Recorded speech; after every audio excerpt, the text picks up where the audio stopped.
ಸಿದ್ದರಾಮಯ್ಯ ಸರ್ಕಾರಕ್ಕೆ ಶಾಮನೂರು ನೇರ ವಾರ್ನಿಂಗ್ ಕೊಟ್ರ ಅಂತ. ಯಾಕಂದ್ರೆ ವೀರಶೈವರನ್ನ ಮತ್ತು ಒಕ್ಕಲಿಗರನ್ನ ಎದುರಾಕೊಳ್ತೀರಾ ಅನ್ನೋ ಪ್ರಶ್ನೆಯನ್ನ ಮಾಡಿದ್ದಾರೆ. ಎದುರಾಕೊಂಡು ರಾಜ್ಯಭಾರ ಮಾಡೋಕ್ಕಾಗತ್ತಾ ನಿಮ್ಮ ಕೈಲಿ ಅನ್ನೋ ಪ್ರಶ್ನೆ ಸರ್ಕಾರಕ್ಕೆ. ಜಾತಿ ಗಣತಿ ವಿರುದ್ಧ ನೇರ ಸಮರ ಸಾರಿದ್ದಾರೆ ಶಾಮನೂರು ಶಿವಶಂಕರಪ್ಪನವರು. ರಾಜ್ಯದಲ್ಲಿ ಹೆಚ್ಚಿರೋದು ಲಿಂಗಾಯತರು, ನಂತರ ಒಕ್ಕಲಿಗರು. ಇಬ್ಬರೂ ಸೇರಿ ಹೋರಾಟ ಮಾಡ್ತೀವಿ ಎಂದಿದ್ದಾರೆ ಶಾಮನೂರು ಶಿವಶಂಕರಪ್ಪ. ಕಾಂಗ್ರೆಸ್ನ ಹಿರಿಯ ಶಾಸಕರಿಂದಲೇ ಸರ್ಕಾರಕ್ಕೆ ಎಚ್ಚರಿಕೆ.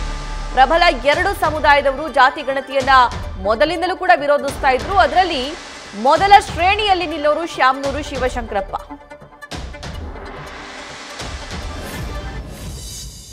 ಏನು ಮಾಡ್ಕೊಂಡ್ರು ಉಲ್ಟಾ ಹೊಡ್ಕತ್ತೆ ಅವ್ರಿಗೆ. ಅವರೇ ಸುಮ್ಮನೆ ಡೊಂಗ ನಡ್ದಾರ.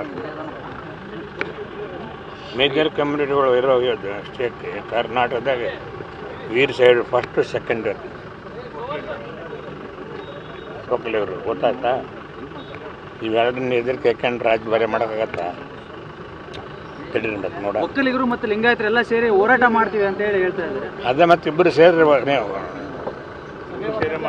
ಸೇರಿ ಹೇಳಿನಲ್ಲ.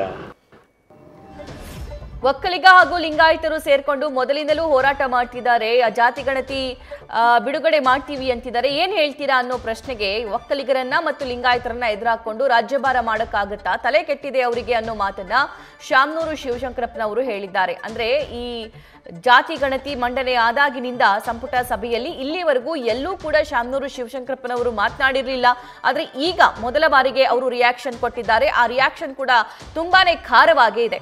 ಮತ್ತೊಂದು ಕಡೆ ಡಿ ಕೆ ಶಿವಕುಮಾರ್ ಅವರು ಸಮುದಾಯದ ನಾಯಕರ ಸಭೆ ಕರೆದು ಮಾತನಾಡಿಸಿದ್ರು ನೆನೆ. ಅದಕ್ಕಿಂತ ಮುಂಚೆ ಅವರು ಸ್ವಾಮೀಜಿನ ಭೇಟಿ ಮಾಡಿದಂತ ಸಂದರ್ಭದಲ್ಲಿ ನಮ್ಮ ಸಮುದಾಯದ ಹಿತ ಕಾಪಾಡಬೇಕು ಅಂತ ಹೇಳಿದ್ರು. ಇದೆಲ್ಲ ಸೇರ್ಕೊಂಡ್ರೆ ಮುಂದೇನಾಗುತ್ತೆ ಅನ್ನುವಂತಹ ಕುತೂಹಲ ಇದೆ. ನ್ಯೂಸ್ ಫಸ್ಟ್ ನಿರ್ಭೀತಿಯಿಂದ ನಿಮ್ಮ ಪರವಾಗಿ.